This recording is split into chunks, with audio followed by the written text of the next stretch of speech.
You don't like Donald Trump, do you? I don't respect the manner in which he has carried out the presidency. Okay. You despise Donald Trump, don't you? No, I don't despise anyone, Senator. Okay. You just can't bring yourself to say that he didn't violate the law? No, Senator, you're putting words in my mouth. No, ma'am. That was a question. I accept and trust Special Counsel Mueller in his determination that there was insufficient evidence for that. I accept that. Today, I want us to sit down together calmly and walk through one of the most revealing Senate exchanges in recent memory, the moment Senator John Kennedy challenged Sally Yates over the Steele Dossier, the FISA process, and the Mueller findings. Before we begin, settle in. Grab whatever helps you relax: popcorn, coffee, tea, or your late-night snack. This channel, Unrestricted Thinking, is a space where we slow things down, think clearly, and speak openly without filters. This is also a place where your ideas matter. Not because it sounds nice, but because Washington truly needs to hear voices that aren't controlled by talking points. So let's dive in, take our time, and look at what really happened step by step and what it means for government accountability. Did Donald Trump violate the law by colluding with Russia to influence the 2016 presidential election? I think Special Counsel Mueller found that there was insufficient evidence to establish a conspiracy between Donald Trump and the Russian campaign. Do you agree with that? I am in no position I wasn't part of that investigation. I've read the Mueller report like I presume all of you. So there's some doubt in your mind? Senator, I didn't say that. I just don't think that I'm in a position to opine on that when all I've done is read the Mueller. You just can't bring yourself to say that he didn't violate the law? No, Senator, you're putting words in my mouth. No, ma'am. That was a question. I accept and trust Special Counsel Mueller in his determination that there was insufficient evidence for that. I accept that. You don't like Donald Trump, do you? I don't respect the manner in which he has carried out the presidency. Okay. You despise Donald Trump, don't you? No, I don't despise anyone, Senator. Okay. Isn't it true that there were a handful of people at the FBI that despised Donald Trump and wanted to do everything they could do to keep him from being president? I can't speak as to whether other people despised Donald Trump. Were you part of that group? No, Senator, I was not. Isn't it true that there were a handful of people at the Department of Justice during the Obama administration that despised Donald Trump and did everything in their power to keep him from being president? I'm not aware of anyone at the Department of Justice doing anything to try to keep Donald Trump from becoming president. Were you part of that group? I'm sorry. Were you part of that group? No, and I'm not aware of anybody doing that, and that would not only surprise me but shock me. Would it be fair to say that the Steele Dossier was a keystone of the Russian collusion investigation, wasn't it? No, it was not. It was a part of the Carter Page FISA affidavit. But in fact, I think if you read the Mueller report, you'll see that the Steele Dossier does not play a role at all. So you don't think it was important? You don't think it was important to the FISA applications?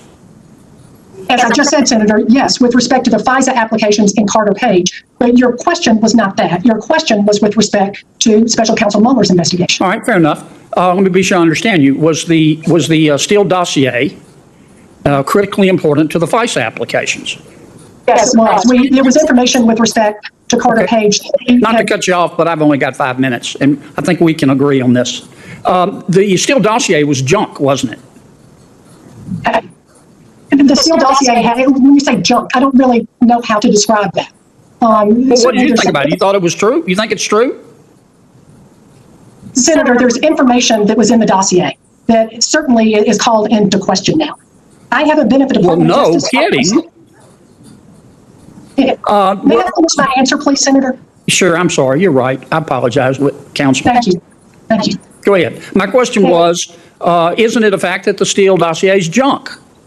I think that there is certainly evidence now that there was not at the time that calls into question the reliability of many portions of the Steele Dossier. Okay. Did you check to see if it was junk? It was junk before you signed off on the FISA applications? Senator, the affidavit that was provided by the FBI sets forth the factual basis, and we rely upon the FBI to be the fact finders. So you didn't independently check? No, Senator, I did not independently fact check, and I'm not exactly sure how I would go about doing it. Let me be sure I understand. You signed off on 2 of the applications.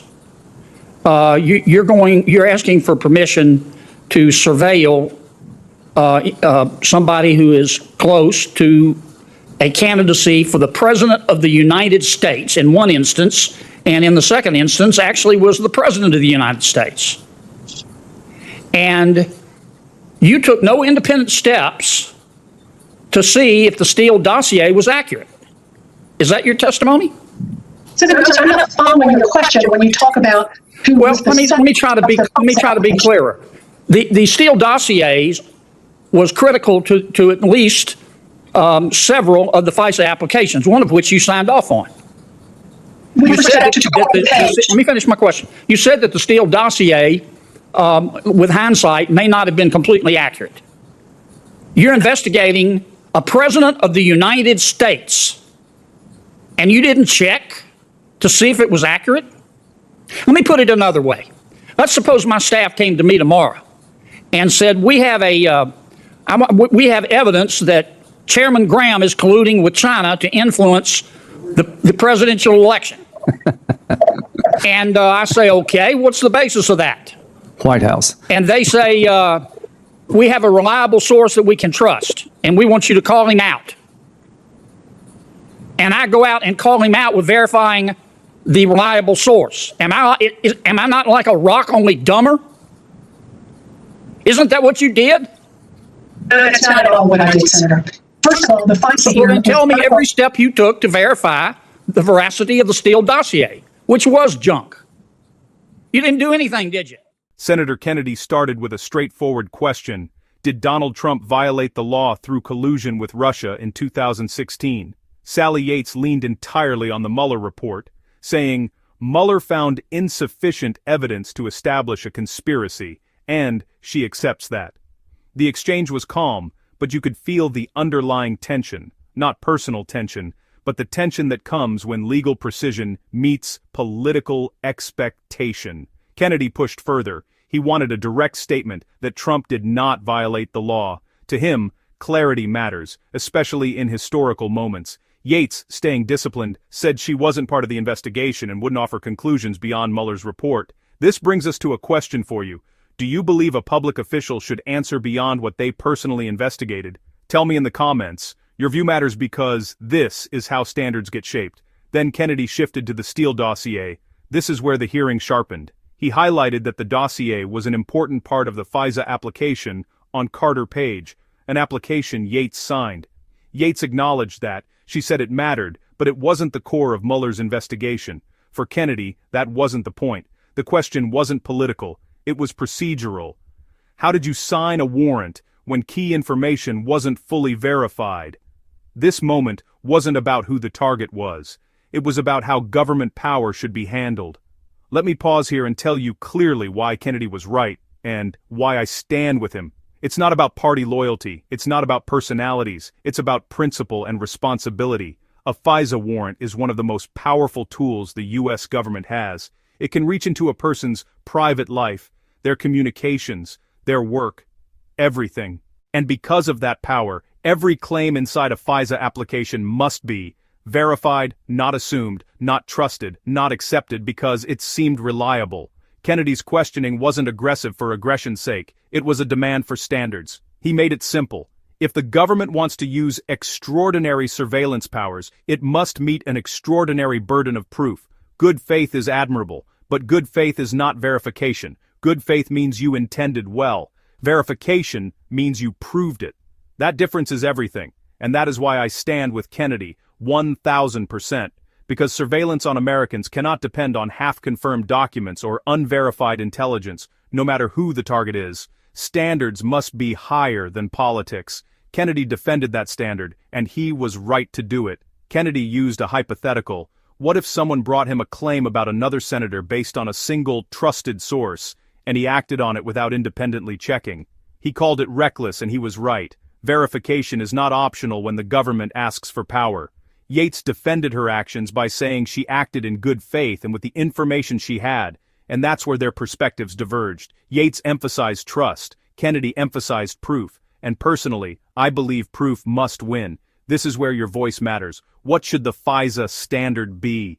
Should any dossier, no matter who it targets, be allowed into an application if parts of it aren't independently verified? I want to hear your thoughts in the comments. This isn't background noise, this is how we shape expectations for our government. When people speak openly, Washington has no choice but to listen. Thank you for staying through this breakdown. This wasn't about drama, it wasn't about cheering for a side. It was about standards, verification, and accountability, the things that separate a republic from a rumor mill.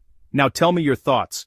Was Kennedy justified in pressing Yates this hard? Did Yates give enough clarity? And what do you believe the verification standard should be for future FISA warrants? This is unrestricted thinking, a place where your voice is part of the conversation, not an afterthought. If you value honest, mature discussions like this, hit subscribe, share this video, and add your perspective below. I'll see you in the comments, where the real dialogue begins.